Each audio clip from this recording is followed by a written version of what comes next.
Ya, shalom untuk kita semua. Selamat Halo, pagi dimanapun berada, Sobat halo. Marsapsa Podcast. Kita bertemu lagi dalam acara Sermon Masapot. Dan pada saat ini kita akan membahas bahan sermon untuk tanggal 8 September 2024. Sebelum kita memulai, kita akan memulainya di dalam doa. Kami persilahkan kepada Bapak Pendeta Erik untuk membawakan kita dalam doa. Ya, baik. Mari kita bersatu dalam doa. Allah Bapa yang bertahta dalam kerajaan sorga, di dalam ungkapan syukur kami datang kepadamu ya Tuhan, atas setiap karunia yang Tuhan terus limpahkan dalam hidup kami. Terima kasih ya Bapak buat kesempatan di mana kami pada saat ini boleh mempersiapkan diri kami untuk menyampaikan kebenaran firman Tuhan melalui Masapot, Mas Sermon. Ya Tuhan, biarlah Engkau yang menerangi hati dan pikiran kami, sehingga firman yang kami dengar boleh benar-benar kami mengerti dan itu boleh berbuah di dalam kehidupan kami, sehingga kami boleh juga menyampaikan dengan baik di tengah-tengah jemaat Tuhan. Terima kasih ya Bapa, kami serahkan sermon kami ke dalam tangan-Mu, dalam Kristus Yesus kami berdoa. Amin. Ya, amin. Terima kasih kepada Bang Pendeta Erik. Sobat Marsapsa Podcast dimanapun berada, kita sungguh bersyukur kita bisa bertemu kembali dalam sesi ini. Dan kami sangat memohon kepada Bapak, Ibu, Opung, Nantulang, Aturang, Bau, dimanapun berada yang menyaksikan channel ini, untuk terlebih dahulu memberikan like, comment, and subscribe-nya sambil mendengarkan penjelasan firman Tuhan untuk 8 September 2024. Mari kita buka Alkitab kita dari Markus 7 ayat 24 sampai dengan 37. Saya akan membacakan untuk kita semua, kita boleh mengikutinya dalam hati. Markus 7 ayat 24 sampai dengan 37, demikian firman Tuhan. Perempuan Sirofenisia yang kaya. Lalu Yesus berangkat dari situ dan pergi ke daerah Tirus. Ia masuk ke sebuah rumah dan tidak mau bahwa ada orang yang mengetahuinya. Tetapi kedatangannya tidak dapat dirahasiakan. Malah seorang ibu yang anaknya perempuan kerasukan roh jahat segera mendengar tentang dia. Lalu datang dan tersungkur di depan kakinya. Perempuan itu seorang Yunani bangsa Siro-Fenisia. Ia memohon kepada Yesus untuk mengusir setan itu dari anaknya. Lalu Yesus berkata kepadanya, "Biarlah anak-anak kenyang dahulu, sebab tidak patut mengambil roti yang disediakan bagi anak-anak dan melemparkannya kepada anjing." Tetapi perempuan itu menjawab, "Benar Tuhan, tetapi anjing yang di bawah meja juga makan remah-remah yang dijatuhkan anak-anak." Maka kata Yesus kepada perempuan itu, "Karena kata-katamu itu, pergilah sekarang, sebab setan itu sudah keluar dari anakmu." Perempuan itu pulang ke rumahnya. Lalu didapatinya anak itu berbaring di tempat tidur, sedang setan itu sudah keluar. Yesus menyembuhkan seorang tuli. Kemudian Yesus meninggalkan pula daerah Tirus dan dengan melalui Sidon pergi ke Danau Galilea di tengah-tengah daerah Dekapolis. Di situ orang membawa kepadanya seorang yang tuli dan yang gagap dan memohon kepadanya supaya ia meletakkan tangannya atas orang itu. Dan sesudah Yesus memisahkan dia dari orang banyak, sehingga mereka sendirian, ia memasukkan jarinya ke telinga orang itu. Lalu ia meludah dan meraba lidah orang itu. Kemudian sambil menengadah ke langit, Yesus menarik nafas dan berkata kepadanya, "Efata," artinya terbukalah. Maka terbukalah telinga orang itu dan seketika itu terlepas pula lah pengikat lidahnya. Lalu ia berkata-kata dengan baik. Yesus berpesan kepada orang-orang yang ada di situ supaya jangan menceritakannya kepada siapapun juga. Tetapi makin dilarangnya mereka, makin luas mereka memberitakannya. Mereka takjub dan tercengang dan berkata, "Ia menjadikan segala-galanya baik. Yang tuli dijadikannya mendengar. yang bisu dijadikannya berkata-kata. Sampai demikian pembacaan firman Tuhan. Sungguh menarik sekali, ada dua topik yang akan kita telisik bersama-sama pada saat ini. Narasumber kita Pendeta Erik dan juga Pendeta Dedi. Dan topik mingguan pada Minggu 8 September 2024 adalah Tuhan Yesus membuat segala-galanya menjadi baik. Amin. Jadi kita mulai dulu. Sebelum kita jauh lebih dalam masuk ke dalam teks ini, untuk kedua narasumber kami menjelaskan konteks atau latar belakang teks atau pengantar yang boleh kemudian menghantar kita ke dalam teks ini. Kami persilahkan kepada kedua narasumber kami. Dua-duanya itu sendiri ya? Kedua-duanya, Bang Pendeta. Oke, baik. Terima kasih ya dari Ibu Pendeta Agnes. Eh, Sobat-sobat Mesapot dimanapun berada, untuk Minggu tanggal 8 September ini kita akan disuguhkan dengan topik Yesus menjadikan segala-galanya baik. Menghantarkan kita, membawa kita pada nantinya bahwa setiap kejadian yang kita alami ini bersama dengan Yesus, maka segala-galanya akan menjadi baik. Dan itu ditujukan bagaimana Yesus memperhatikan ada dua peristiwa yang boleh kita lihat dari teks kita. Peristiwa pertama adalah Yesus mendengarkan seruan dari permohonan seorang ibu dari Siro, perempuan Siro Fenisia, supaya Yesus menyembuhkan, mengeluarkan roh jahat yang ada di dalam diri anaknya. Dan yang kedua, di sini juga Yesus mau menyembuhkan seorang tuli yang gagap juga. Dan disitulah mau dinyatakan kepada kita bagaimana nanti pada akhirnya kita memahami bagaimana Tuhan itu menyelesaikan segala sesuatunya dengan baik. Mungkin itu pengantar dulu untuk Pendeta Agnes. Dua hal ini dulu yang mau kita sorot ya. Ya, terima kasih untuk Bang Pendeta Dedi. Bang Erik gimana? Ya, terima kasih. Saya ingin mau melihat dari kitab Injil Markus ini, poin yang pertama, ini dituliskan oleh Markus, murid Yesus ya, di mana penulis memahami ataupun benar-benar merasakan situasi yang terjadi pada saat itu. Jadi kalau kita melihat sebelum masuk ke dalam teks kita pada saat ini, penulis juga mencatatkan, Markus juga mencatatkan bahwa ada metode yang dipakai Yesus di dalam pengajarannya pada saat itu, atau memaknai tentang kehadirannya pada saat itu. Poin yang pertama, Yesus memakai tanda-tanda mujizat ataupun melakukan mujizat-mujizat. Salah satunya adalah kalau kita sebelum masuk dalam konteks kita pada saat ini, Yesus juga sudah melakukan mujizat pada saat itu, menyembuhkan orang-orang sakit di Genesaret. Kemudian Yesus berjalan di atas air. Yesus juga sudah memberi makan 5.000 orang, kan gitu kan. Kemudian yang kedua, Markus mencatat Yesus juga melakukan pengajaran-pengajaran pada saat itu. Selain mujizat, Yesus juga melakukan pengajaran kepada orang-orang banyak pada saat itu, sehingga kalau kita boleh melihat teks kita pada saat ini, selain Markus mencatatkan tentang mukjizat yang dilakukan Yesus kepada anak dari perempuan Siro Venesia itu, dan orang yang tuli dan yang gagap itu, tapi Markus juga mencatat di sini bagaimana Yesus juga melakukan pengajaran tentang makna kehadirannya, sehingga itu juga yang boleh kita lihat di dalam pesan firman Tuhan pada saat ini. Jadi mungkin itu yang boleh kita yang menjadi latar belakang, sehingga kalau kita melihat kenapa siapa perempuan Venesia itu, kalau saya melihat ini kan dia adalah orang yang berlatar belakang orang-orang Yunani. Dengan kata lain, yang sebelumnya dia bukan orang yang mengenal Yesus, kan gitu, bukan orang yang percaya kepada Tuhan. Bahkan mungkin kalau kita melihat dari sejarahnya Yunani, ini adalah orang-orang yang percaya kepada penyembahan-penyembahan dewa-dewa pada saat itu gitu.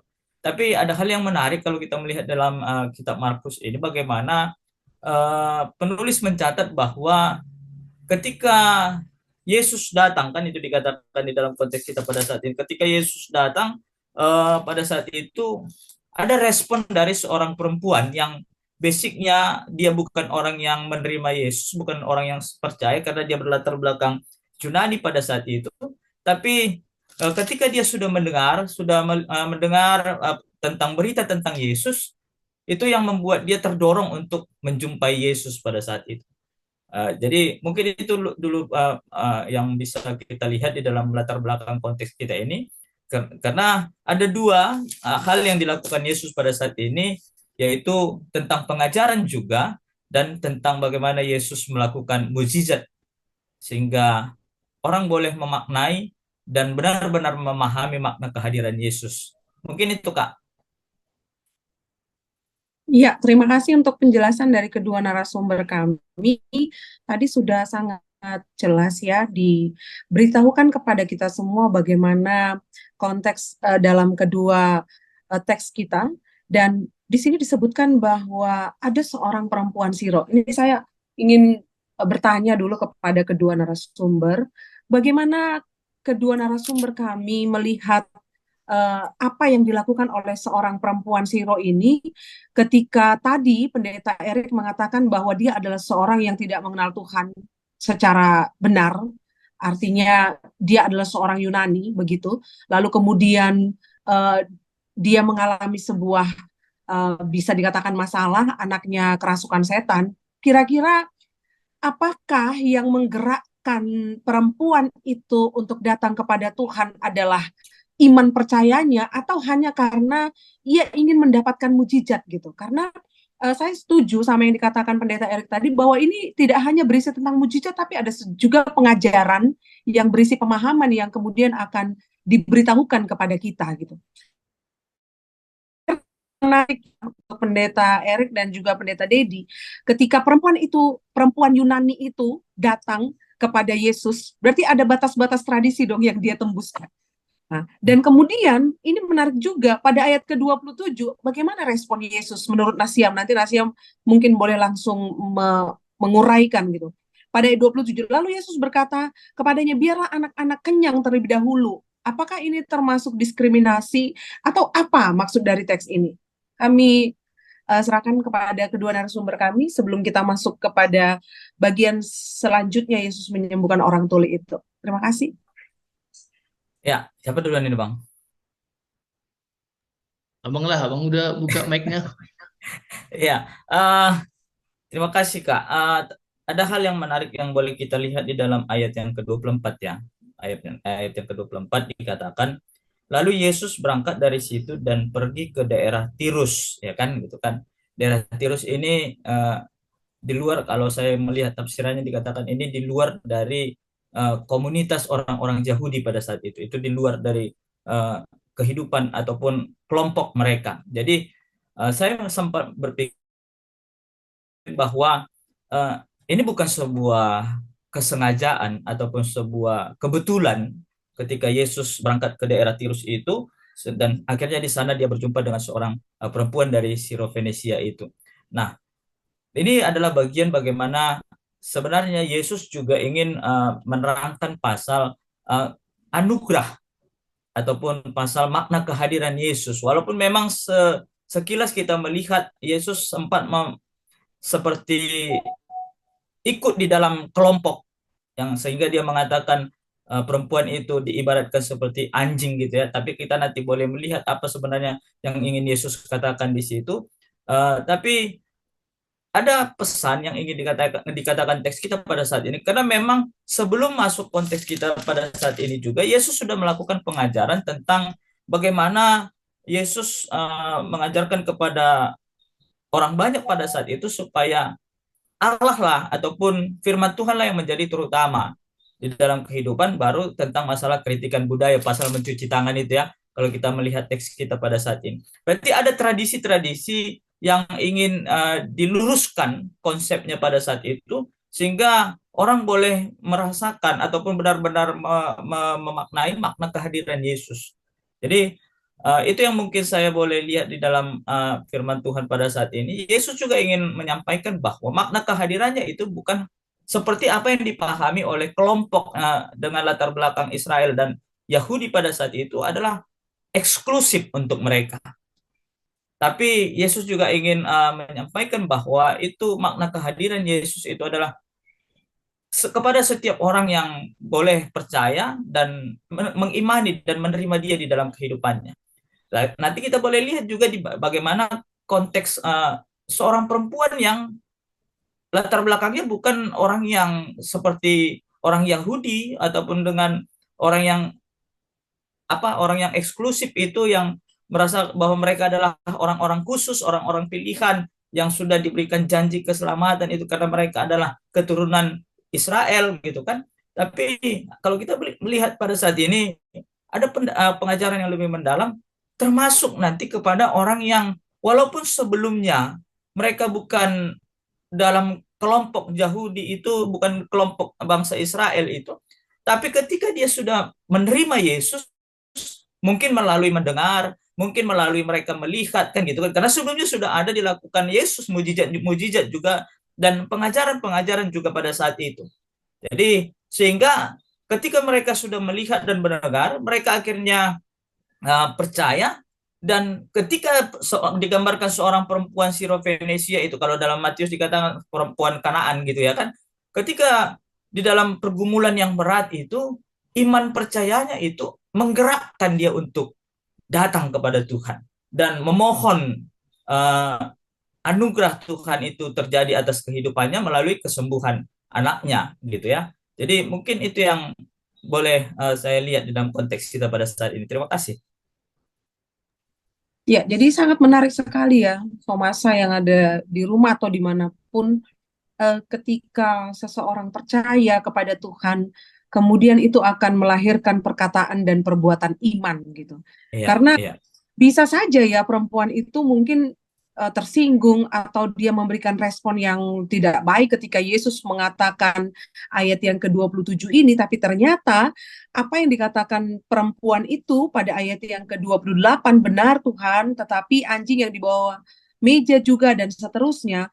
Lalu kemudian Yesus melihat perkataan iman perempuan itu dan perempuan itu mendapati apa yang dia harapkan. Bagaimana dengan Pendeta Dedi? Boleh langsung ke teks selanjutnya Pendeta Dedi, nanti direspon dulu tentang perempuan ini, dan boleh juga langsung lanjut ke teks berikutnya tentang seorang tuli tadi itu. Oke, terima kasih. Cukup panjang penjelasan dari Bapak Pendeta Hendrik, membantu kita melihat bagaimana Allah menembus batas-batas tradisi yang selama ini terbangun. Kalau kita lihat konteksnya tadi kan belum berbicara tentang latar belakang, tapi kita masuk ke dalam latar belakangnya bahwa Yesus kan bertemu dengan orang Yunani. Perempuan Syria itu kan perempuan orang Yunani, padahal orang-orang Yahudi menganggap mereka sebagai kelompok eksklusif yang memandang bahwa anugerah itu hanya milik mereka. Jadi di luar dari situ mereka anggap sebagai eh, bahkan memakai kata yang sangat pedas, boleh kita katakan dianggap seperti sekelompok anjing di luar daripada bangsa Israel, itu sebutan bagi mereka. Namun apa yang boleh kita lihat dari teks ini? Yang pertama, bahwa perempuan Sirofenisia ini sebenarnya paham betul konteksnya itu. Dia sangat tahu keberadaannya. Dia sangat tahu juga bagaimana orang Yahudi memandang mereka. Tahu dia itu. Dia juga memahami siapa dirinya. Dan dari sinilah dia boleh berdamai dengan keberadaannya. Dan dia boleh bertemu dengan Yesus. Jadi maksud kami di sini adalah kita juga harus melepaskan, kita jangan memfokuskan pada diri, tapi kita boleh menembus siapa aku dan siapa dia dan siapa kami di hadapan Tuhan. Ini pemahaman yang hebat saya rasa dari seorang perempuan Syiro ini. Maka dia datang menghampiri Tuhan walaupun seolah-olah, ini kata seolah-olah, Yesus ini menjauh dari dia karena Yesus berkata kan, biar aja lah dulu anak-anak itu yang kenyang. Tapi ada imannya berkata, pemahamannya berkata bahwa iya benar, anak-anak itu akan kenyang, tapi anak-anak itu juga akan mendapatkan remah-remah yang jatuh dan itu dimakan oleh anjing. Ini dia menganggap dirinya sebagai anjing ya. artinya yang tidak diperhitungkan, namun itu pun akan mendapatkan kasih anugerah daripada Tuhan Yesus Kristus. Dan disitulah dia boleh menerima uh, jawaban bagaimana Yesus mengusir roh jahat yang dalam diri anaknya. Yang kedua juga ada dua perbedaan di sini. Yang pertama, Yesus mengusir roh jahat tanpa melihat. Padahal nggak bertemu kan? Yesus nggak bertemu dengan anak tersebut. Tapi hanya dengan perjumpaan dia dengan seorang ibu, roh jahat yang berada di rumah itu bersama dengan anaknya itu boleh keluar. Tapi yang kedua, ini yang kita lihat ya. Yang kedua, Yesus menyembuhkan seorang tuli, Yesus langsung menjamah. Jadi dari dua hal ini kita melihat Yesus itu tidak terlampaui bagaimana dia menyatakan mujizat kepada manusia. Ada orang kan, aku harus bertemu, dia harus pegang kepala saya, harus pegang. Tapi kita lihat di sini ketika seorang iman seseorang ibu, iman dari seorang ibu itu juga mampu melepaskan, bahkan ketika Yesus juga bertindak itu juga mampu melepaskan. Kita lihat di sini kata yang menarik kalau kita lanjutkan dari ayat 31 sampai 37 ada kata efata, terbukalah. Apa yang mau terbuka di sini tentunya bukan hanya berbicara pengikat itu yang terbuka, tetapi memang yang tersembunyi selama ini juga akan terungkap. Nah, ketika yang selama ini tradisi-tradisi baik kan judul perikopnya sebenarnya dalam Markus 7 ini kan perintah Allah dan adat istiadat Yahudi itu perikop besarnya kan. Kita lihat di sini dan ini juga lanjutan daripada khotbah kita di tanggal 1 September, dilanjutkan di 8 September pada nantinya. Maka di sini Yesus menghancurkan tembok pemisah, kelompok eksklusif, baik itu juga terhadap pemahaman kasih karunia itu juga bukan hanya ditujukan kepada orang Yahudi, tapi itu juga mencakup kepada seluruh bangsa. Terbukalah, namanya terbuka kan, terungkap semuanya. Maka ini yang boleh kita maknai juga dan sesuai dengan topik kita, segala sesuatunya baik adanya. Mungkin itu yang boleh saya tambahkan sedikit untuk Pendeta Agnes. Ada sedikit Kak, sebelum masuk kepada aplikasi ya. Saya sempat terpikir ketika membaca teks ini, loh kok gitu kejam ya Yesus gitu loh. Saya coba masuk dalam konteks seorang perempuan Siro-Venesia itu dalam pergumulannya ketika dia sudah mendengar berita tentang Yesus, melihat mungkin juga tentang Yesus pada saat itu, tapi jawab Yesus pada saat itu dia menggambarkan seperti apa konteks pandangan orang-orang Yahudi kepada orang yang di luar kelompok mereka. Jadi tadi Bang Deddy sudah sempat menyinggung kan gitu. Jadi mereka menganggap orang yang di luar komunitas ataupun kelompok mereka itu adalah seorang yang najis gitu kan. Makanya budaya mereka itu juga begitu mereka tradisi itu begitu mereka pegang teguh pada saat itu sehingga ketika orang tidak mencuci tangan saja itu sudah menjadi sebuah persoalan karena ada tradisi. Padahal dalam sebuah membasuh itu tangan dan kaki itu adalah simbol pembersihan kan gitu kan. Nah, tapi ada hal yang menarik yang boleh kita lihat pada saat ini ketika Yesus juga mengatakan kepada perempuan itu. Jadi saya coba membandingkan tadi di dalam apa yang dicatat oleh Injil Matius dan apa yang dicatat oleh Injil Markus. Ada sebuah hal yang luar biasa sebenarnya. Perjuangan seorang perempuan Sino-Venesia itu di mana dia dikatakan kalau dalam Injil Matius dia berteriak gitu loh. Dalam bahasa saya nggak tahu kalau dalam bahasa terjemahan yang lama, kalau dalam bahasa terjemahan yang jilid 2 dia katakan dia berteriak. Berarti kan ada sebuah perjuangan pada saat itu supaya Yesus mau merespon dia kan gitu kan. Supaya Yesus mau mendengarkan dia. Ini perjuangan yang pertama. Kemudian dikatakan juga Yesus masuk ke sebuah rumah supaya orang tidak mengetahuinya. Berarti ada sempat seolah-olah dicuekin ya sepertinya ya. Ketika Yesus orang perempuan itu berteriak, tapi Yesus masuk ke sebuah rumah, akhirnya perempuan itu juga datang menjumpai Yesus pada saat itu. Tapi Yesus mengatakan di dalam ayat yang keberapa itu? Ayat yang ke-27. Ayat 26, perempuan itu seorang Yunani keturunan Siro-Venesia, ia memohon kepada Yesus untuk mengusir setan itu dari anak perempuannya. Berarti setelah dia berteriak, Yesus masuk ke dalam rumah itu, akhirnya dia terus berjuang melewati. Saya menggambarkan orang-orang banyak pada saat itu, akhirnya dia datang memohon kepada Yesus pada saat itu, tapi lalu Yesus berkata kepadanya, biarlah anak-anak kenyang dahulu sebab tidak patut mengambil roti yang disediakan bagi anak-anak yang melemparkannya kepada anjing.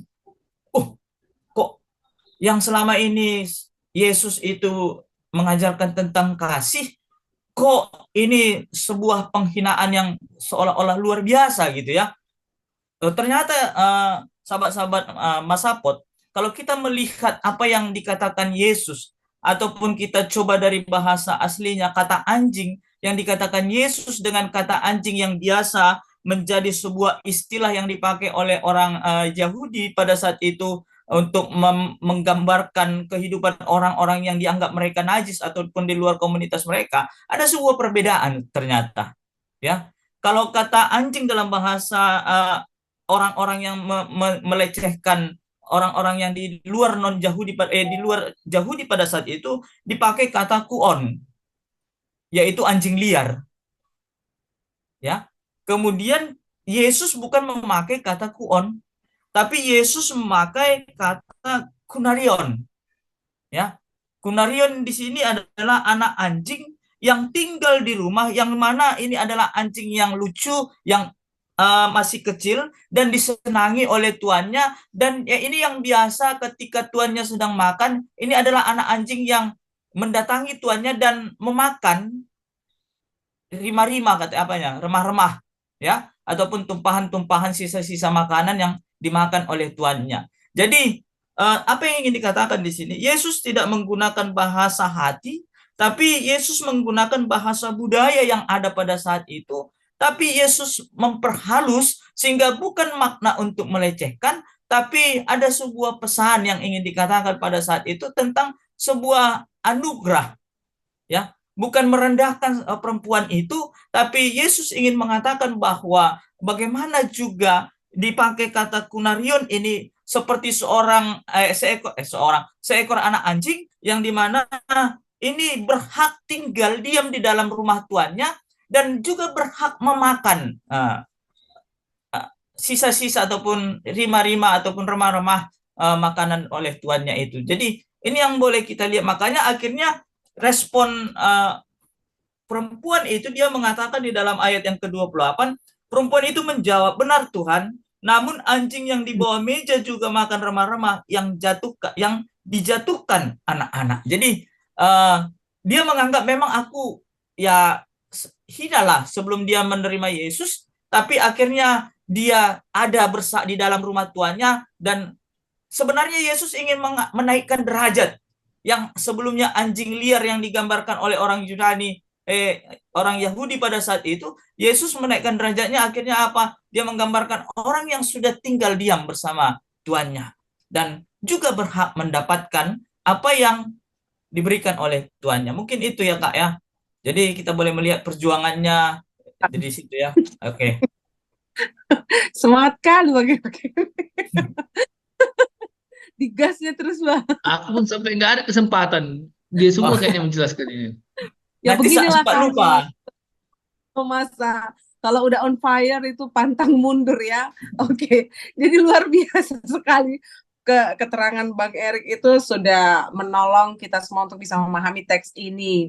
Jadi memang pengakuan seorang perempuan itu saya juga terberkati. Ya memang makanan itu untuk anak-anak, tapi remah-remah mereka itu kan ada IP Hupalardo gitu. Ternyata remah-remah itu pun bisa diyakininya untuk mengenyangkan, nah, gitu kira-kira. Oke, sekarang kita masuk saja langsung kepada refleksi atau aplikasi ya, karena alarm sudah berbunyi gitu.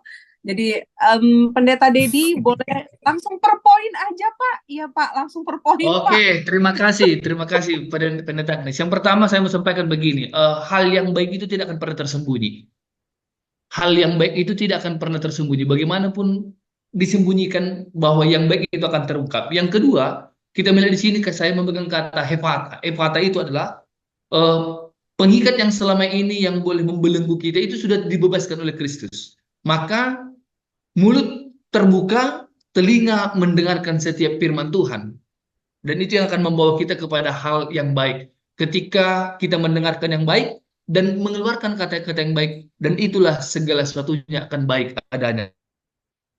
Dan yang ketiga, saya bilang di sini yang menjadi refleksi teman-teman, bahwa perempuan tadi itu tidak meminta penilaian daripada orang. Mau dibilang apapun dia nggak peduli. Tapi saya mau Tuhan yang menilai saya. Mau orang bilang saya anjing besar, anak anjing, anjing peliharaan, tidak. Tapi dia mau melihat bahwa siapa aku di hadapan Tuhan. Dan yang keempat, sobat-sobat Mesapot, kita melihat di sini adalah tentang kerendahan hati.